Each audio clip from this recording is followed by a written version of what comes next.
Hello, everyone. I'm Jean-Claude BeyondMystic, and welcome to this deep woo-woo episode entitled The Quantum Woo with MARYAM HENEIN and BERNHARD GUENTHER. Let me first introduce my co-host for this evening, MARYAM. You can find her work here at MARYAM HENEIN on YouTube and also on her new Twitter for now, Miss B Lady. MARYAM, welcome back to the show. Hi, everyone. Happy to be here. It's been a bit. It's been a while. It's been a bit. Well, thank you for being here, MARYAM, and excited for the show. And of course, to you, the audience here, please give a big warm welcome back to the show for the second time here. You can find BERNHARD GUENTHER here at veilofreality.com. It's my third show today. Can you imagine? And also here on YouTube and also on his Telegram here at Time of Transition. Mr. GUENTHER, welcome back to the show. Great. Thanks for having me back, MARYAM and Jean-Claude. Awesome. Yes. To see you guys. Happy to have you. Bernhard, let's start with you. We haven't seen you in a while here. What's new in your neck of the woods? What's going on with you? In the neck of the woods, my wife, Laura, and I, we are very busy right now. We're doing a lot of our group coaching program at Time of Transition Embodied Soul Awakening. We take 40 people on an in-depth journey. Right there. And we're doing just a lot of one-on-one work, like going through this fourfold approach of holistic self-work in the context of the outer work, kind of combining it all during this time of transition, because what we realize people need, this foundational inner work to deal with the energies and the changes coming. Right. And what's interesting, we've noticed, we just started a new round, and the next round will start on January 3rd, which I actually just filled up. We're getting tons of applications. More and more people are drawn to this work. More and more people are actually waking up, quote, getting red pilled, so to speak, especially over the past year. Yeah. That's the silver lining of what's happening with all this medical tyranny to take over. Yes, a lot of people go along with the agenda, but we've noticed many people are starting to ask questions, starting to wake up, right?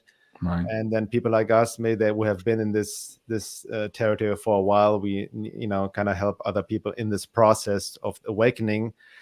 Because more needs to be done than just being aware of whatever works externally and what happens externally, right? But the inner alignment, a lot of stuff comes up for people, the disillusionment process, so to speak, like letting go of the old life. A lot of people do struggle. It's not easy, right? The friction within families, relationships, friends, right?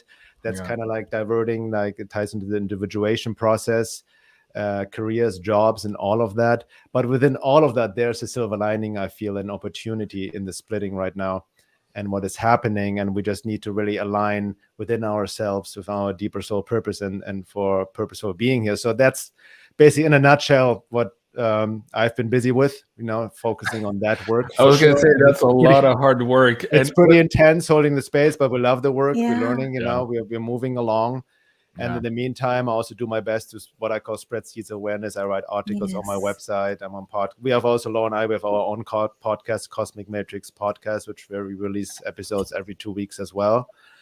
And those are going really well. And we see definitely more and more people listening to it, more attention and all of that. Maybe you guys can see this in your work as well. There's definitely something happening, I would say, in the positive sense, beyond all the madness and craziness that's happening. Right. Let me ask you another question here, and then I'll bring MARYAM in for the topic of conversation for tonight. You were just mentioning these courses, and of course, there's more and more appetite for this because we're all struggling here. There's a lot of changes happening very quickly. For me, I see like really two things. Even us, the people who are already awake, we are also going through this at the same time as everybody else. Yeah. We're being called to up-level our game because more people are waking up, and so we have to be even more present and spend even more energy.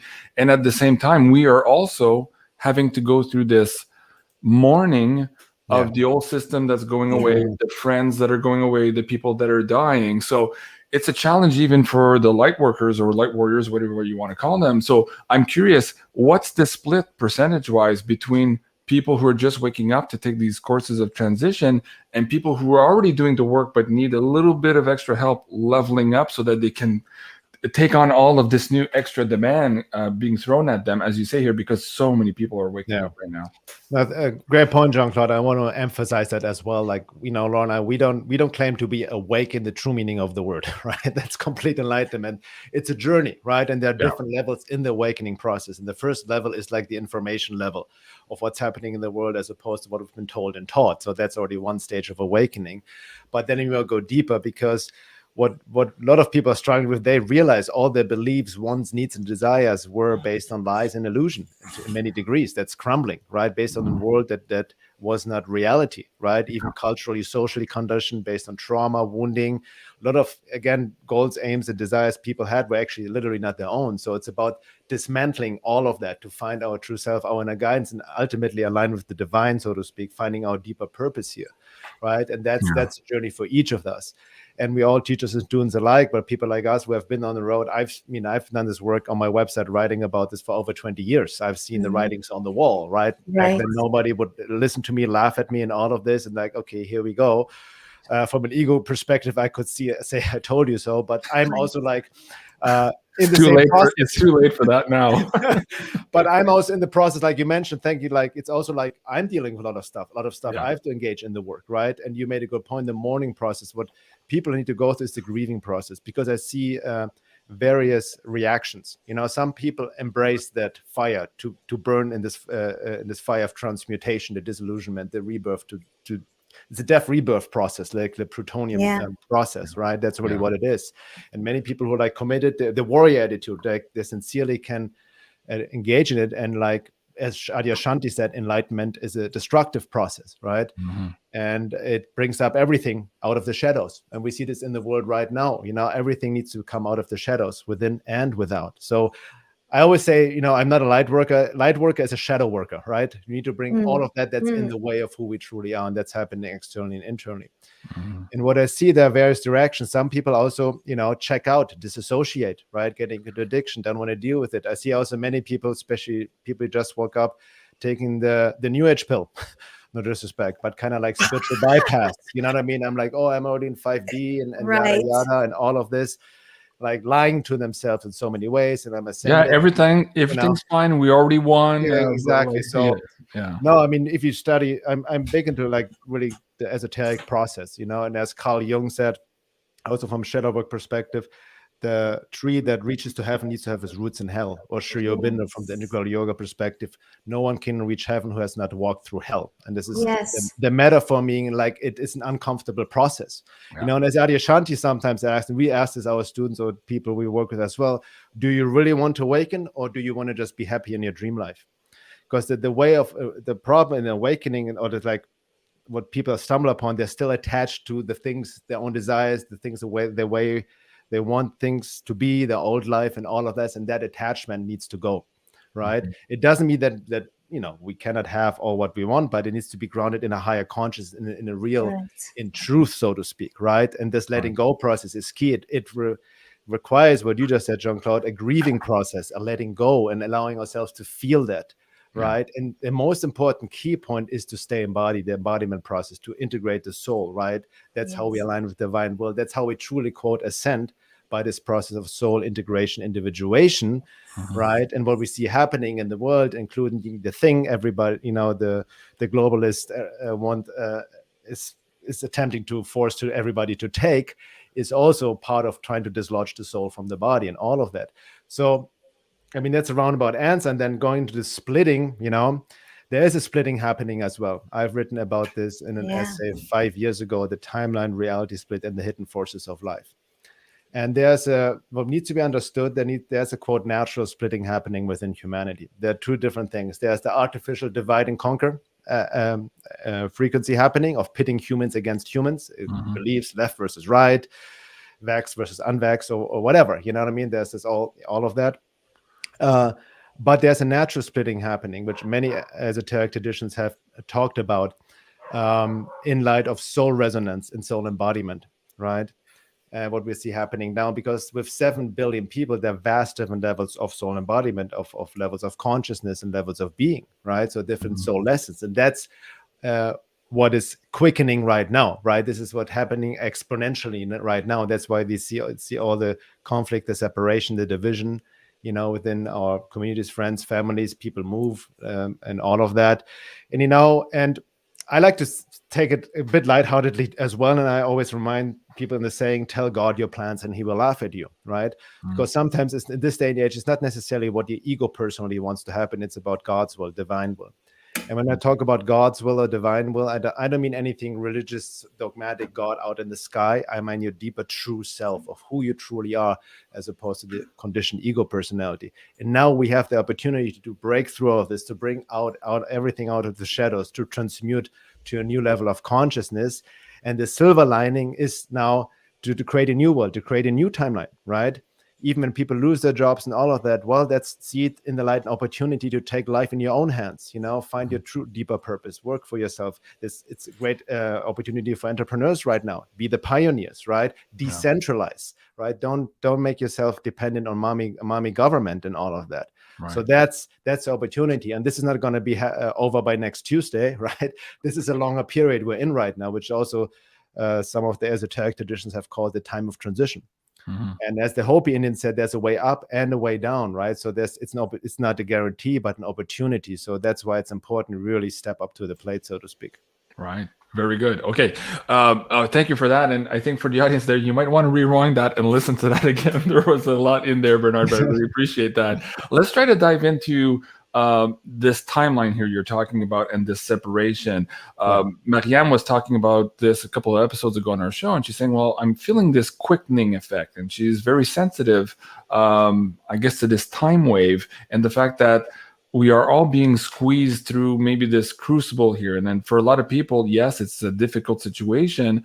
But if you have a little bit of sense of self here and who you are, what your soul contract is, you can recognize that also as a catalyst for change for you, and a very powerful one at that as well. So as much as it is devastating to see what's happening, you can reshift that attention here and go into that mode of creation, as Guenther was just talking about. We have the opportunity here to create that new world that we want. So, MARYAM, maybe let's start diving into that here. The experiences that you've been having with time, how that affects you, and let's start to build a roadmap here to further this conversation, because a lot of people in this audience are probably feeling the same thing, but they can't quite put their finger on it, and they're trying to navigate this a little bit better. So go ahead, the mic is yours. Well, one, I want to say, if you imagine this, what this stands for, and that each, there's a pulling on each side, that's what's happening. V for vendetta.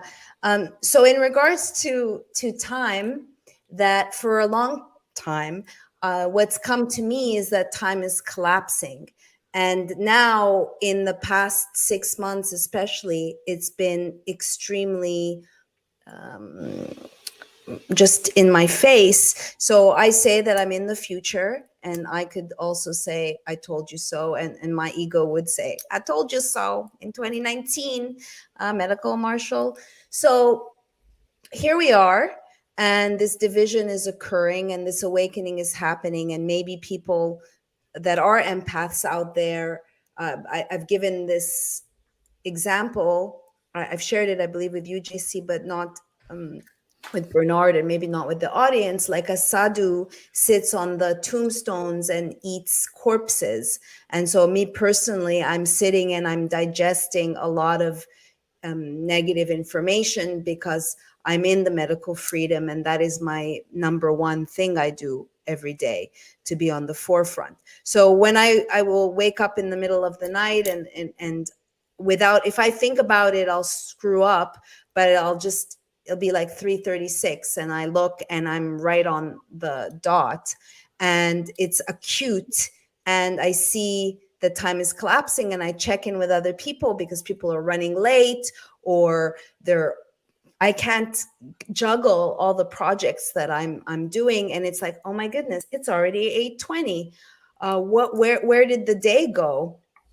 So I feel this quickening, this shift. And of course, if people out there have done plant medicine like ayahuasca, then they know there is no time and space. It changes, and you can do a lot of work in a 4-hour, let's say, span during the medicine, and go through lifetimes in some cases.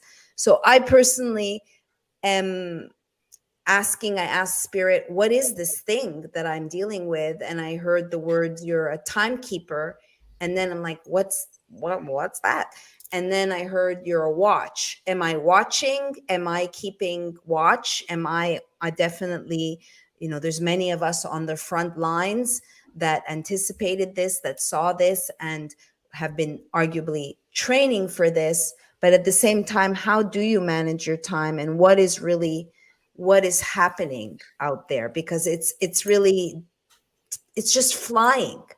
Like, guys, we're in like year 2 of the Rona regime. So It was just 2 weeks to flatten the curve. yeah, 2 weeks to flatten the curve has turned into four shots to get a cup of coffee. So yeah,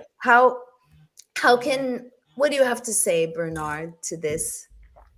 No, it's interesting. Like, I was just contemplating, I can relate to that, this quickening, this time, because things are speeding up. That's why it feels very important to focus on what truly matters right now. And that's what I meant with the possibility, with the silver lining, the opportunity that, it forces people to focus on what truly matters. But, with everything we've going on, even technological, we have to also, we live in the World War III is a psychological warfare, right? We can agree on this: psychological warfare, mind control, as well as technological warfare, information warfare, right? So we need to really be careful that our attention doesn't get vectored away from what truly matters. Yeah. And we can easily, like, we live in this head-centric space constantly, especially nowadays. We are, taking information on all the social media aspects and this and that. Right. And sometimes it's good to stay informed, but it can also distract us, right? And I read an article by Mark Hansen. I don't know if you heard of the guy before. Many years ago, he talked about the new economy is the attention economy. And everybody wants your attention, right? So what we need to have, and with this time collapse and the speeding up and everything in this time of transition, because time is of the essence in a way, right? Yeah. We need to focus, and really, that also regarding time, you can waste a lot of time, do this and that, be busy all over the place, but never get anything done. You just waste time. There's something like that, right? You can excuse it in all kinds of ways, procrastination and whatnot. And yeah, it didn't feel like it, fine and good. But when you really focus, you collapse time. That's when you get really things done, right? That's when you slow down time and you really like immersed into something, right? And I feel it's very important. What I mean by focusing what truly matters is like, ask your questions. What I always say, there are 2 important questions to keep in mind in this day and age: know thy enemy and know thyself. Yes. What I mean by know their enemy, understand the forces you're up against, because most people still have no understanding of the level of evil we are up against, right? And what's really happening. And there goes a much deeper agenda than on the superficial 3D level, so to speak, right? And I don't mean this to fear induce, right? It's not about getting into doom and gloom. That's a big trap in itself. I see a lot of people in truth movement get into all kinds of doom and gloom future scenarios, dystopian and whatnot, right? The key point is know their enemy, how they operate, right? Know the rules of the game, universal laws, and know their agenda, but don't feed the agenda and don't buy into the fear. Just because what their agenda is doesn't mean that they're able to get through with it. But you have to know the out of war strategy, basically. And know thyself, that's the work, right? Who am I? What do I really want? What's really going on? That's why my do philosophy. I feel this way? Exactly. Take responsibility for the way we feel. Get out of the victim blame trap. That's the matrix trap as well. We always externalize and blame. From a higher perspective, in light of the evolution of consciousness, all these are lessons. So they're important lessons to learn. And some of them we don't like to learn. We avoid them. We rather, externalize it and blame others. So what I always say, what's happening right now could not be any other way, right? That's the way it is. Yeah. And it's an opportunity. So there's no error in reality. Once you claim that, then you would say God made a mistake. God is everything. It's just we cannot also see with the eyes of the divine of what's really happening in the bigger process. We are also in our subjective ego personality, right? But really to know thyself and ask yourself, who am I? What do I truly want? What are my relationship, my work, and all of it? Is it aligned with integrity? That's the key. And in authenticity, are you living an integral, unified life, or living a double life? Meaning, do you feel and think and believe one way internally, but present yourself externally in a complete different way? Especially now. Right. Now is the time to speak out. Right. I feel like it might be a bit triggering for some, but in this stage, what's happening, anybody who knows what's going on is not speaking out is culpable in what's happening. Yes. And that will have karmic consequences, right? To each their own over lifetimes, right? Yeah. So Yeah, that, can I say something to go that ahead. though? Yeah. I mean, I do speak out. I was in prison again in YouTube. My bank account is closed down. So, I'm not saying this to feel a victim, but I have the balls and I'm speaking out and I'm on the front lines. And I'm not doing it for glory or definitely not for money, but we are all culpable and we need to do it. We need to unite and find common ground. Yeah. And, but there's a price to pay, and I speak to people all the time. Wow, there's so much courage, and you're not doing anything.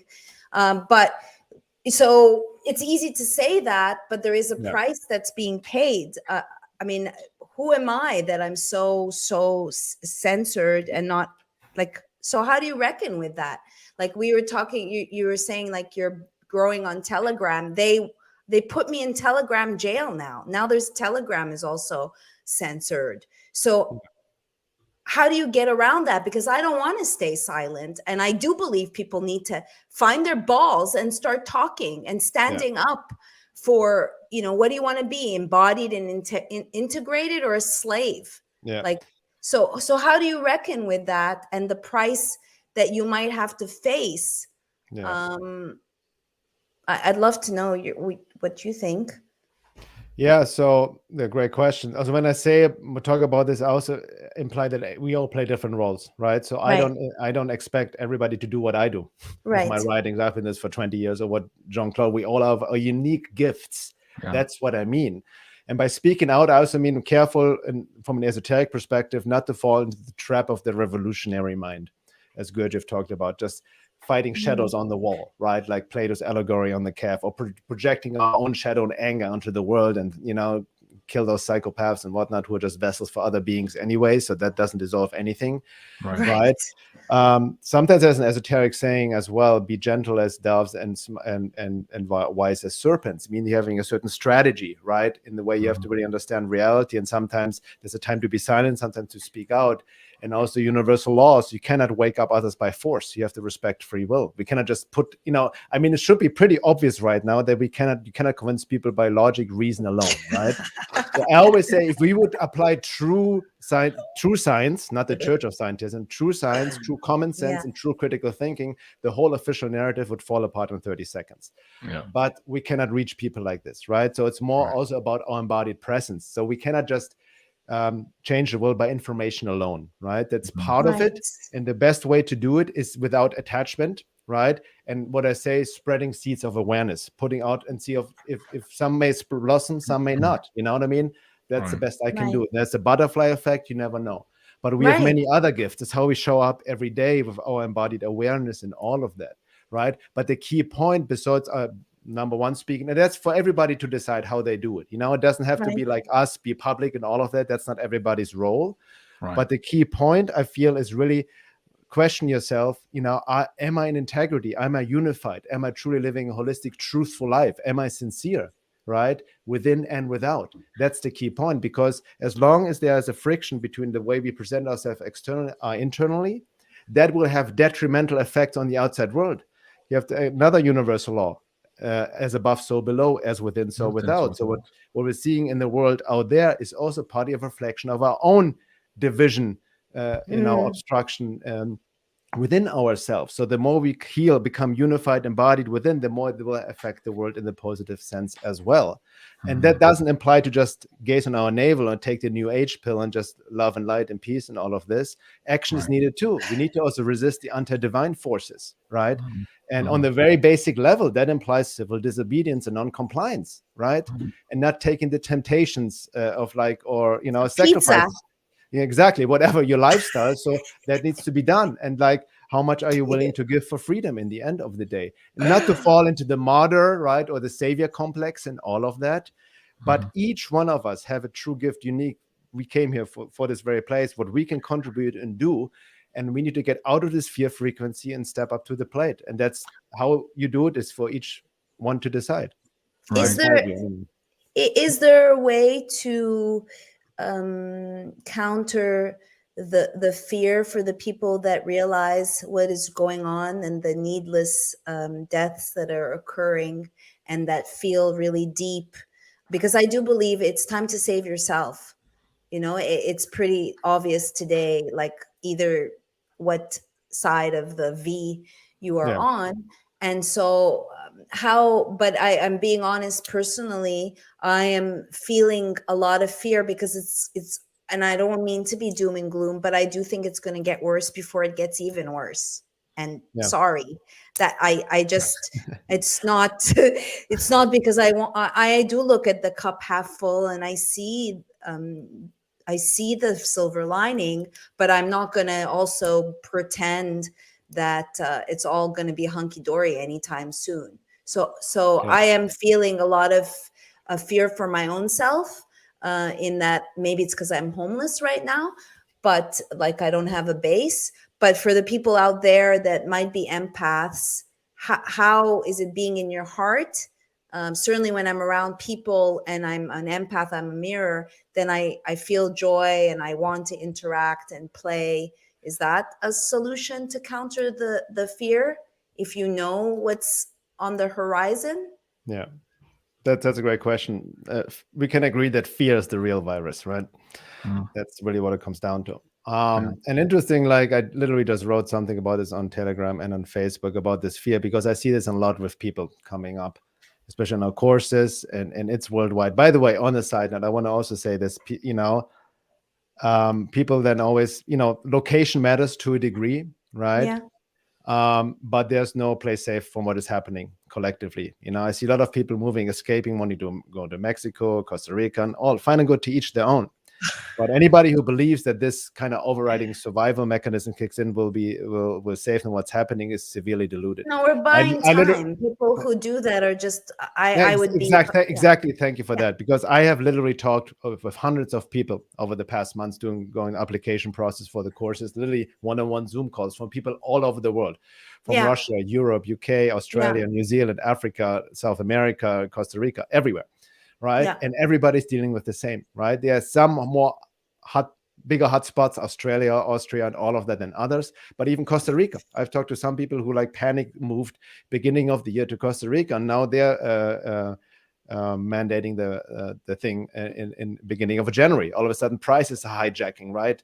Supply chain issues, especially in the smaller countries, right? So there's no physical. The trap is there's no physical place to escape. That's then you don't get it, right? And I'm not saying location doesn't matter. You're bringing up.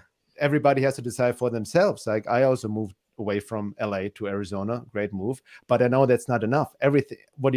I know a lot of people who move to Mexico and whatnot, that's just buying time. What will happen there is exactly what happened to Africa. Oh, there are no cases. So all of a sudden this variant, right? So that's what will keep going and going. So we need a whole different approach rather than trying to escape it, and also facing and stepping up to the plate. So seeing this is something bigger beyond yourself. This is about standing up for humanity, right? Yes, we need to take care of yourself, absolutely. But also it's not about trying to save humanity, but you know, seizing the moment, and this is the time to embody the warrior archetype. That's the key point. And going to your question, the antidote for fear is courage, right? Everybody's fear. I have my own fears, but I act, as Castaneda wrote in Don Juan's teachings, you act with courage despite the fear, right? Yeah. And also, if you think about it, fear, even if you think about it logically, it's really an illusion. In the present moment, there's no fear. Right. Fear only exists in time. It only exists because what you think may happen, right? Your mind makes something up in linear time, and then the fear comes in of what you might think happened. In the present moment, there's no fear. So from a psychological perspective, fear is literally not real. It's an illusion. False evidence appearing real. Fear. Yes. Exactly. And danger can be real, right? And you face it, but fear in the sense is still a choice. But for most people, it's not a choice. And that's tricky, because a lot of people, what's triggering now is a lot of unconscious trauma, right? Stuff comes up, survival instinct, that fear, that primal fear. And that's very hard to navigate. And Maryam, I have to agree with you. It will get way worse, right? And than any better before. But then again, that's part of the process, right? I'm not into doom and gloom, but understand the process we're going for from a bigger picture perspective. You know, I mean, I just pulled this up. I even the Hopi Blue Star Prophecy wrote, I just posted that on Telegram and Facebook.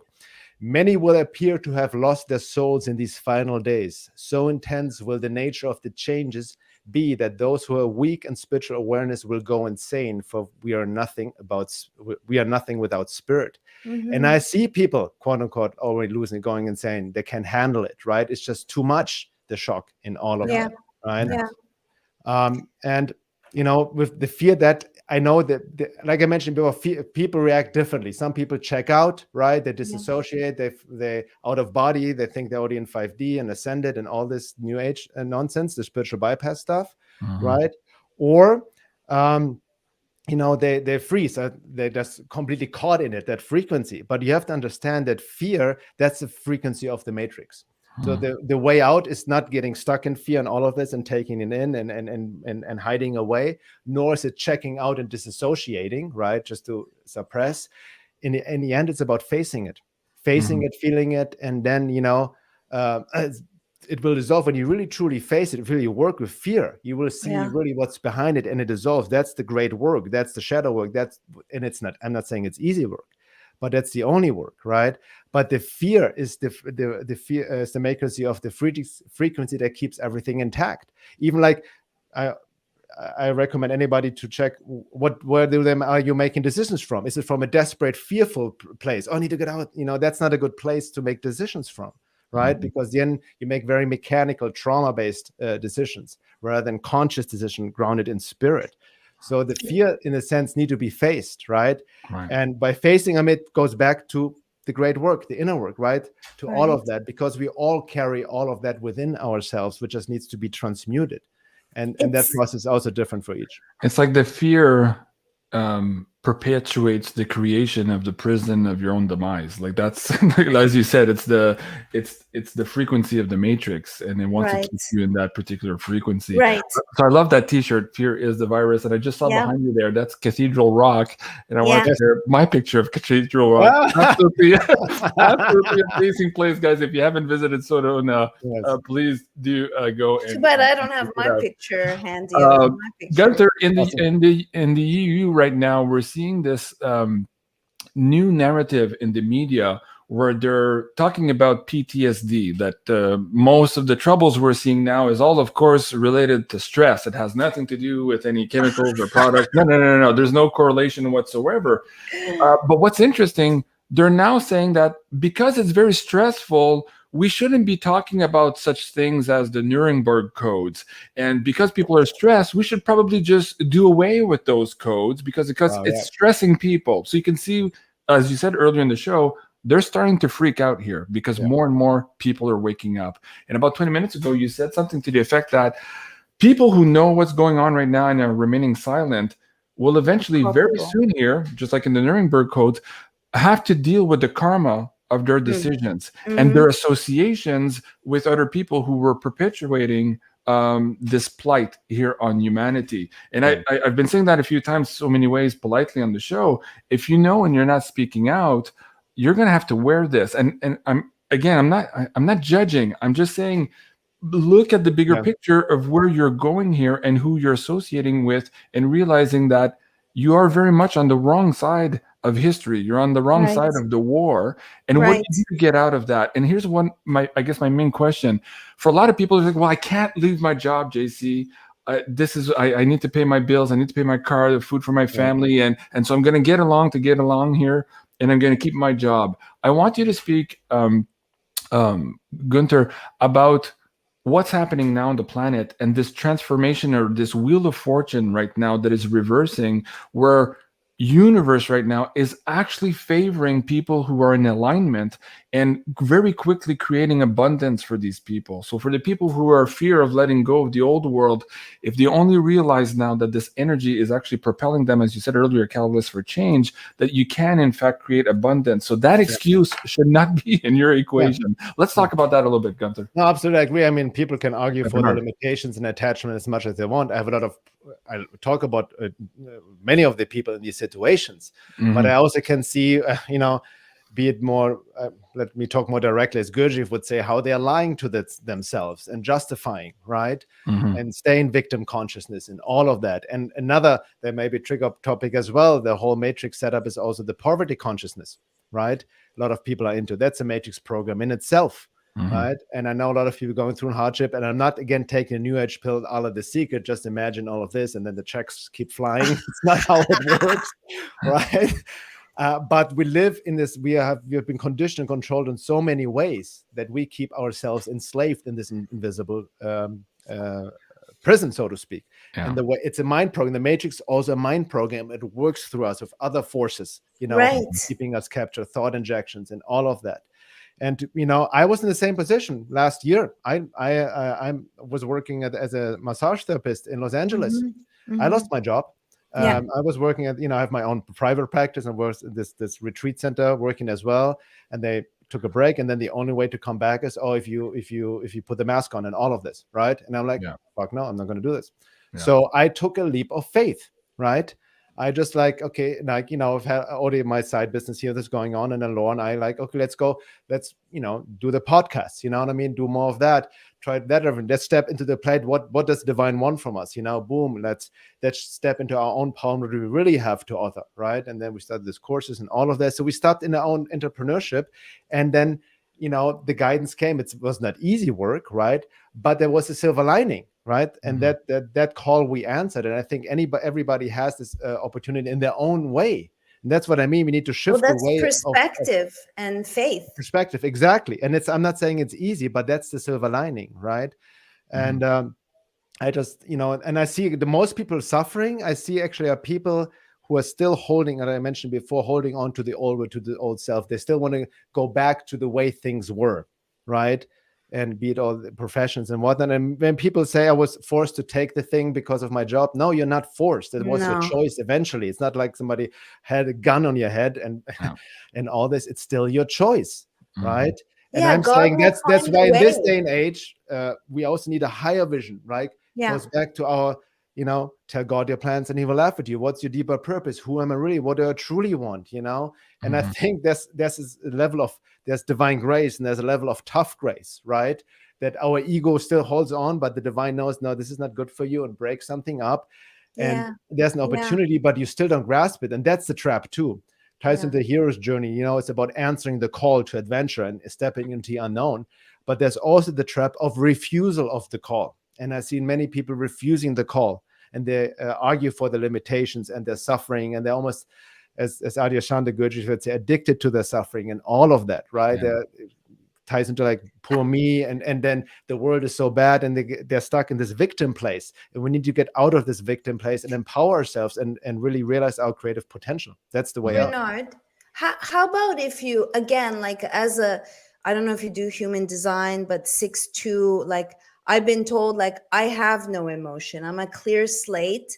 I had a call this morning, and I could feel the person, and I absorbed all their stuff. And then you're like an animal where you shake it off. So what if you're I would argue that you can have fear and courage, because I don't let things stand in my way, and I have courage, but I'm not going to lie and say that. And again, I think it's because I don't have a home right now to call base, and I'm trying to find, and it's very disorienting to not be rooted. I think that's the source of if I had my own pad and my own little cave, then I'm like, okay, I'm ready for whatever is coming, and I'll be in the moment. So what if you're vacillating between, better, I know better, I know I need to incorporate more joy in my life, because all I'm doing is covering the news and sitting behind, I exercise. But so do you deal with people that have the courage and have fear and are empaths? So how do you get to the next level that you can be of service to the full potential? Well, the first thing is this is the foundation. I agree. I mean, I'm not completely fearless. I would be lying to myself, but I have my own fears. But the courage, like I mentioned before, you act despite the fear with courage, right? And also understanding that fear keeps me, is natural. It's not about avoiding it. I don't want to disassociate from it, right? I want to like, okay, let's face it. I'm going to sit with it right now and let myself, I'm not going to like go on Facebook or smoke a doobie to make myself feel better. As much as I would love to, I'm going to sit with it. That's okay. Let's face it right now. And then the deeper I go, I see what's really underneath it. It goes back even to my childhood, past lives, my own individual setup, you know what I mean? And then it's even what traumas I've carried over lifetimes. And the only way to dissolve it is to go into it and feel it. But the most important part is for me also in this phase, I'm in the prayer to the divine, to surrender to the divine, to the higher will, right? The divine will. And really, that it's not up to me, my own little ego wants and things it wants, right? There's a higher will. And the joy you're talking about, this is the true joy we find when we're connected to our true self. The true essence of our soul being is joy, pure joy for existence, not depending on any external circumstances whatsoever, right? And it's also interesting. It's also, it's also about really having more this detached, healthy attitude, especially to what we think we want and desires, right? Even Buddhism says desires breed suffering, and then it kind of got distorted to deny all the physical world and desires in the material world. That's a distortion of spirituality. But A.H. Alma's, I like his work a lot from the Diamond Approach. He's very influenced by Gurdjieff's teachings. He made a good point, and it's very true. Like any desire we have, how we want certain things externally, relationships, things, whatever, what we actually want is connect to essence. That's the only place that gives us all that, right? But we are kind of like always distracted externally. Well, it doesn't mean that we cannot have these desires, but know that what you're really looking for can only be found within. It's even written, seek the kingdom within, and then everything will be given to you, so to speak, right? So that's why ultimately the true place of joy, fulfillment, and abundance can be only found within. But, we can also then manifest it externally, but without the attachment, right? I work a lot with intention, rather than having goals and big aims, intention, without being fixated on it, because who knows where God and the divine will put me at some point, right? And I also want to mention out, because Laura and I myself, we have worked with thousands of people over the years, not only together individually, in online courses, workshops, retreats, all of that. And what important to understand that everybody is such a unique being, it's an individual process, right? With vast different soul lessons. So what works for one may not work for another. And I also know Laura, my wife, she's an amazing evolutionary astrologer. Now, evolutionary astrology is not your typical mainstream astrology. It doesn't even get into sun signs and all of that. That's deeper, your soul trajectory, karmic process in past lives and all of that. And that can also give tremendous insight in your life path and soul trajectory, and really understands how unique each individual is and what everybody is here to learn and experience, right? So that's why there are no general rules. And the only way to find this is if you're sincerely engaged in this inner work to find the truth of your being. Well, speaking of the truth of your being, you mentioned earlier about this timeline and splitting of reality. It very much feels, and you also said that the situation that is occurring now has to be this way by nature of perhaps even the initiation process that we're all going through. And within that initiation process, we are now being tested fundamentally in our loyalties. Speak to, for a lot of people who say, well, I'm loyal to this, I'm loyal to my boss, I'm loyal to my husband or my wife. This is not what we're talking about here. We're talking about integrity and authenticity with your true self. And once you view the world and the choices that are before you from that lens of your true self, then suddenly the loyalties become very clear, as opposed to now with all the matrix and confusion and all the division that's happening, we are confused to be looking outside for this loyalty concept. Can you explain that to the audience a little bit more? Loyalty, I mean, the only loyalty I have is to God, the divine, right? That's my most important relationship that comes above anything else, right? And that's my own personal relationship, right? And I'm not talking about some God out there in a religious sense, right? Yeah. It's an inner experience. But the key point, I don't know if anybody's into astrology, but what everything set it off almost 2 years ago was the Pluto-Saturn conjunction in Capricorn. Huge conjunction in January 2020. That's when everything started. That started the big cycle. And it's the big lesson of Capricorn, right? And Capricorn, meaning it affects everyone, not just sun sign Capricorns.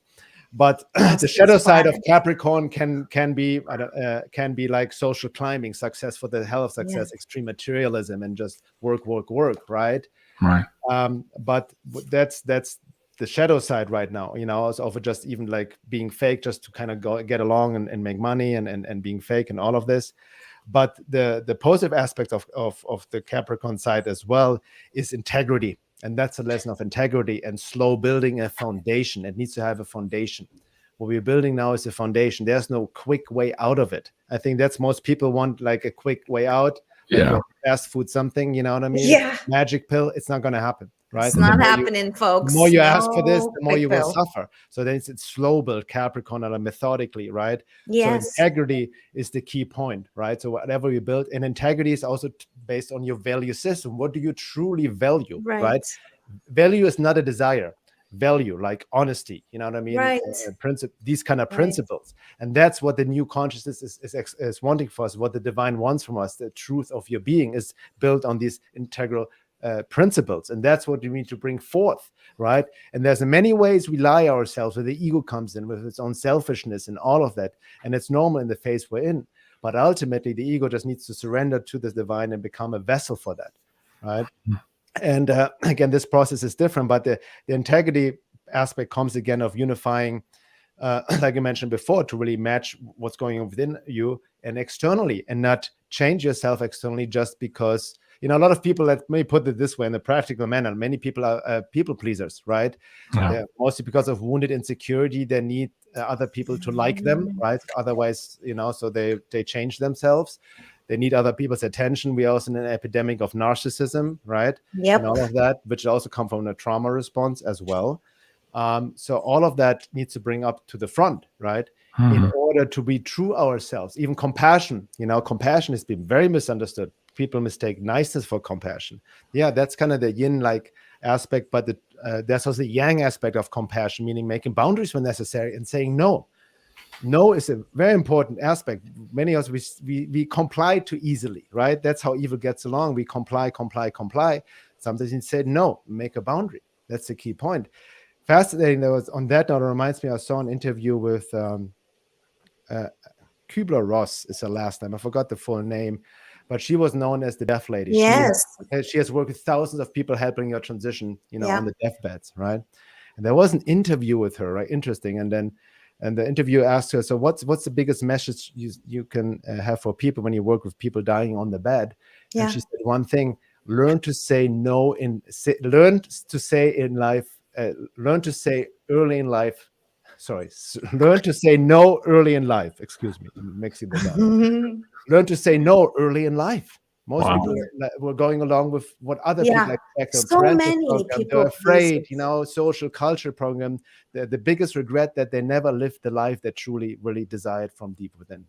Yeah. Wow, that's beautiful. Yeah. MARYAM, you wanted to follow up on that? Well, I took a death and dying course and came across Kubler-Ross. And I think, we've talked about this on the show. A lot of there's, I believe, a reckoning going on, and that, I say, spoiler alert, we all, you die in the end, so live. Hello. Yes. And it really matters. Like the first story I ever wrote was about the rising rates of cremation. And I went down and met the man who's like controlling the retorts. And I've always been kind of fascinated with death. And I say I'm a cat. I'm on my 7th life, literally, like almost died many times. And so I'm afraid of not living my potential. I'm not afraid of mortality because I faced it straight in. I've looked it in the eyes many times. And I think maybe that's, again, like you say, I've said that too, fear and hate is the real virus, and it's highly contagious. Yes. And so part of this, I think there is a reckoning, and we are all being challenged and being invited to go deeper. Are you taking that invitation? Clearly, and unfortunately, we learn through tragedy. We learn because of this meat bag that we're in. And, it's everybody has their own karma and dharma. And like I said, I think it's time to save yourself. Of course, we're all in service and helping others along the way, people who actually want to hear the information. The beginning days, at least for me, of like, hello, this is happening. Those days are over now. So it's mortality. We are eternal beings in a third dimension. And do you find, Bernhard, that you have people that, like, I don't want to use the word ascending, but like are superpowers, like this thing with time, it's almost like a superpower. I just don't know how to use it properly, or I don't know, what am I going to do? Go to the blackjack table and go all on 34? What am I going to do with this gift of seeing numbers or ages? Anyway, that's a lot to say. So my question is, do you see people that are heightening in their intuition or their empathic or telepathic skills? Because while they want to get us into the metaverse and keep us disembodied, and there's things that are attacking the heart to keep us disconnected, go stay in your VR Ready Player One world, or go and hang out in the lower realms of lower vibrations. And this part is being literally, proverbially attacked. This is our humanity right here, right? So anyway, that's a lot of things I'm saying. So what was the question? Do you see more people embodying or navigating their superpowers, which are more beyond the five senses? And I have to say, I get the question. I mean, truth to be told, I mean, that's my own experience. Again, working with thousands of people, like, just, what I see, unfortunately, more like right now, also that this awakening impulse being hijacked. I see a lot of people in illusion, and especially with intuition. We go in depth in our course program in exploring intuition. Intuition, really, from a deeper perspective, requires a high level of being, because many people, myself included, mistake many things for intuition, which are not intuition, right? All kinds of impressions and feelings and all of it. So that attracts a higher state, right? Can you give an example of that? For example, whatever. When you say, for example, oh, my intuition was actually off about this, well, then it was not intuition, these kind of things. So what I'm saying is, like, what I'm also seeing in this day and age, what is really practical, because also important to understand that simply psychic intuitive gifts, or these psychic powers, siddhis, as it's called in the yogic tradition, is not equals, like, shows your level of awareness and awakening. You can have all these powers. That's actually the trap in spiritualism and the occult teachings, to get really enamored with these spiritual powers, right? But they not relate to your level of awakening. You can actually get lost in them, and get lost in the abyss of the occult, and become very powerful, psychic, manifest anything, and all of that. But that also, there's a price to be paid from the esoteric tradition, the alchemical pact with the devil, so to speak, right? So I think we have this potential, right? But the key, it needs to be built on this foundation. So what I see, like, the best way to have, my wife Laura, she's extremely psychic intuitive, right? We literally telepathic sometimes, like, she said things, something, I said it back and forth, right? So that's a natural occurrence. But the point is to use these gifts with integrity, with responsibility and humility, requires a certain level of embodied being, right? And many people, the ego can hijack all of this very easily, and then people think they're this and that and all of that, right? And then these occult forces, other forces, hijack the awakening impulse right now as well. And I see this happening right now. That's the trap. Let's see trap, or the danger right now as well. This awakening impulse can be easily be hijacked by other forces, right? Occult forces, so to speak. So it's very important that we stay in this whole process in body, like soul integration and all of that. And then we all have our certain gifts. I also have my own intuitive gifts and whatnot. But the key point is really, like, what I was saying, what is it used for? What do I bring it under what, control, so to speak? And for me, goes back to the divine, because these powers can also be easily abused, right? So I don't know if I answered your question, but that's kind of my take on it. That's interesting. Very good. The traps. I mean, I think, let's say I've worked with psychics, and let's say I get a message. I'm very cognizant of not filtering it through my biases. I'm getting this. if I'm working with someone, I don't know what it means. Does this mean anything to you? Or I could say, I'm interpreting it this way. And I've worked with people where I know they're getting a message, but then they're filtering it through their bias, and they don't have enough of an bias. EQ to be able to determine or distinguish between this. I'm projecting myself onto this interpretation. So I think that's very keen to say. I just, it reminded me of something. So to interrupt, it's very, very important point. The bias, absolutely. That's why it's feel important this day and age. Too many people like intuitive this, or I resonate with this. I don't, like the saying goes, take what resonates and leave the rest. Like we all heard about that, right? It's such a great saying. And there's truth in that, right? Absolutely. But I even wrote an article about false resonance. Again, you can mistake all kinds of emotional impressions, wishful thinking, your own unconscious bias, what you want to be true, for resonance. Yeah. Right. And there's also the inverse of that, where people say, hey, that doesn't resonate, I don't want to listen to it. But the reason it doesn't resonate is because it's bringing up a core wound that you haven't dealt with. That's what I'm saying. Then also what I said, just because something brings up fear doesn't mean it's not true. Right. So just something because it makes you feel good doesn't mean it's true either. Right. Right. That's a whole new age thing and all of that, especially channel material, which is a whole can of worms in itself, right? Hijacked by other occult forces. You mentioned so that's a key point with the resonance is really like, that's the inner work. We need to tune the reading instrument ourselves. That goes back to the deeper grounded inner work. And that's why I'm so, after all these years, since the 90s, I've done this work, dug deep into the rabbit hole and all of this. And I see like the foundational psychological work is so key, which most people want to avoid because they want to like go into some weird new age world, you know what I mean? Again, the 5D, but like let's focus on basic shadow work, your basic childhood wounding, trauma. Because I also seen within myself, I had my new age pill. I was this must be the truth, and all of it resonates. It's just my intuition, absolutely. Later on, my following research, my disillusionment process, I had to eat humble cake very often. No, I was actually resonating with lies and threw away the truth, right? So that I had to face in myself and accept in myself, right?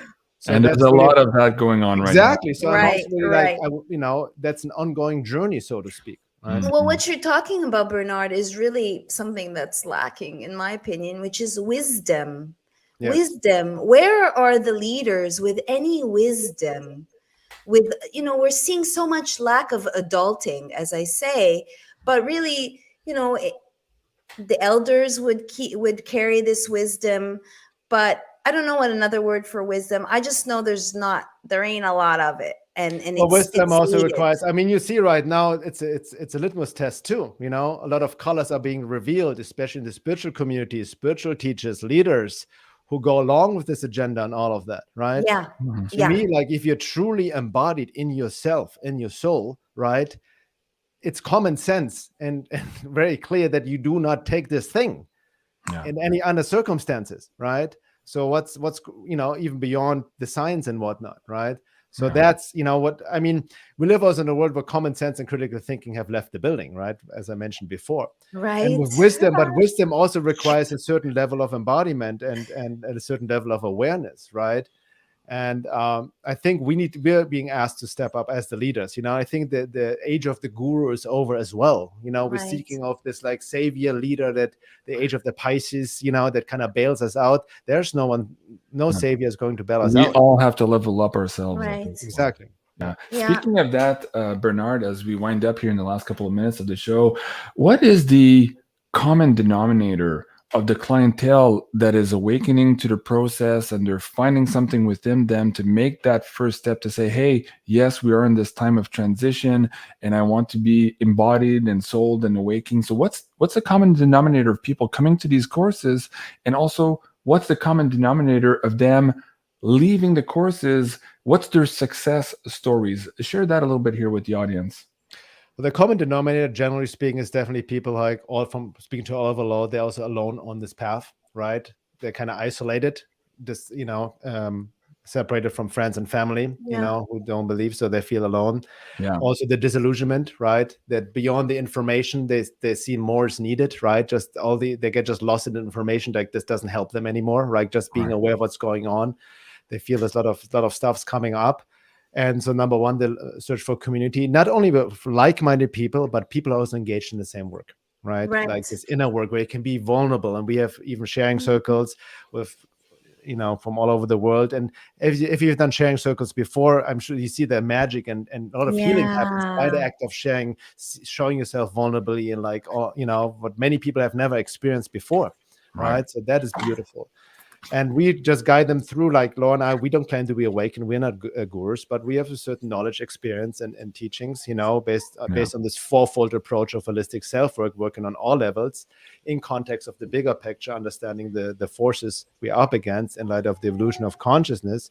And our intention is really to help people to help themselves, right? We want people to help you to tune into your own inner guidance, your intuition, to empower you, to help you to connect you to your deeper soul purpose, right? And give you especially the right tools and practices and exercises to navigate the times you're in right now.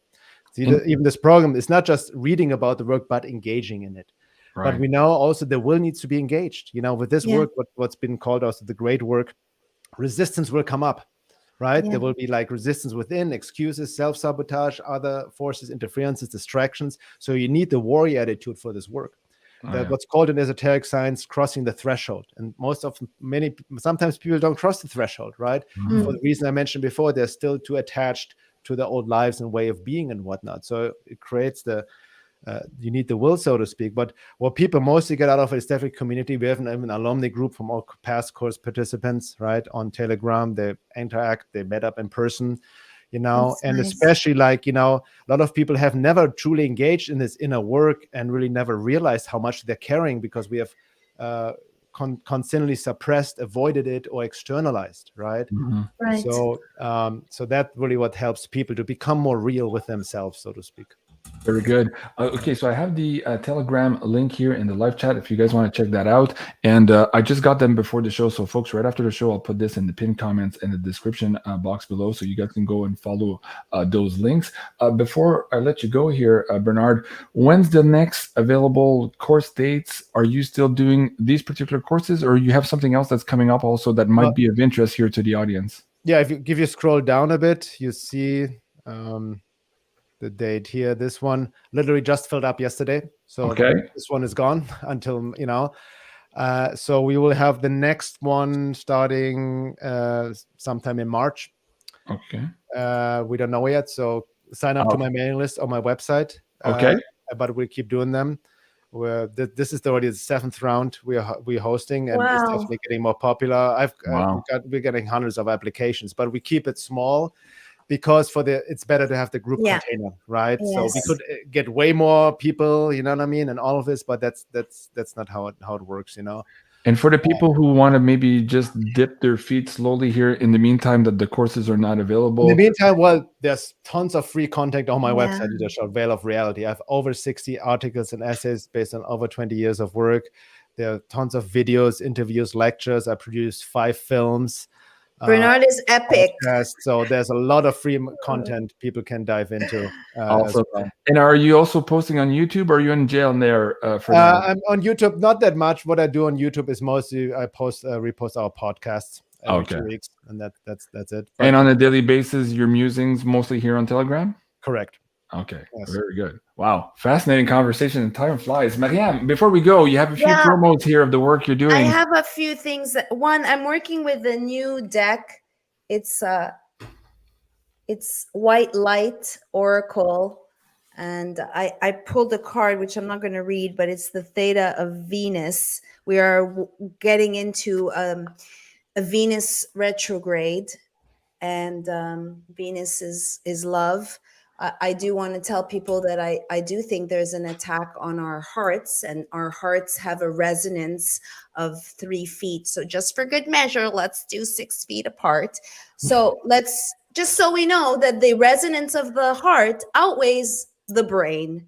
And it's important to note. I have a lot of things that I'm doing. So if I can have an opportunity, I am organizing a protest in front of a jail for the Grenon family that are responsible for MMS.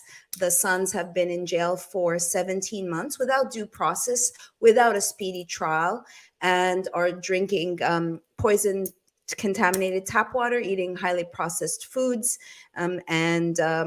Is this the one, MARYAM? Just point me there. Yes. Okay. So these are the Grenons, and Mark, who I speak to from jail every single day, and I love dearly. And I've been keeping in touch with him. And I thought, since I'm in Florida, maybe I could go and see the two boys, two of his sons.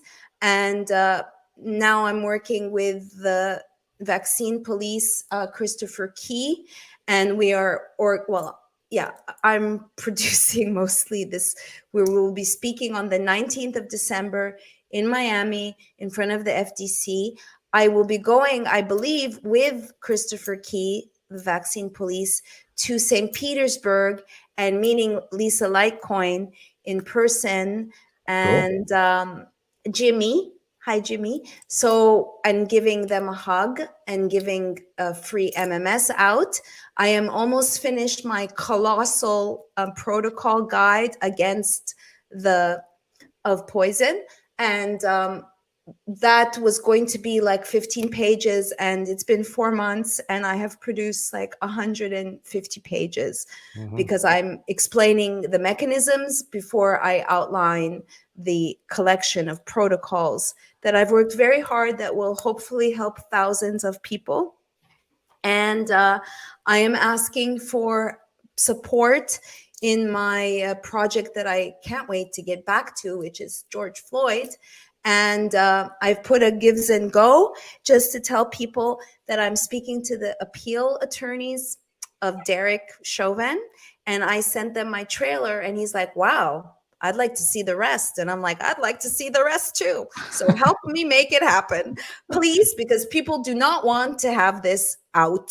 And I will tell you that I know more about this multi-layered psyop than anyone on this planet, including the lawyers who didn't know half of the things I had to share with them. Why? Guys, if you want to see the trilogy that MARYAM so beautifully produced, you can find it on our pay-per-view, beyondmystic.net/pay-per-view. And of course, here, if you want her to continue this work, please do support her here at givesandgo.com/MARYAM HENEIN. And the link is in the live chat. You had something else also, MARYAM, before we go? Just want to say, I shared my honey colony. Please buzz on over. If you use BeyondMystic, then, that's not it. Okay. Yeah. I am doing consults. I'm a little backlogged. I have about 15 of them to do in New Year. I still have some slots for the quick where I pull a card. I am really focused on the temple. And a lot of these protocols that I've outlined are arguably things you should have been doing a long time ago to detox. And detox is not a juice cleanse. So you can use BeyondMystic. All of our products are made in America, and they're beautiful, whether it's a lubricant or silver or molecular hydrogen.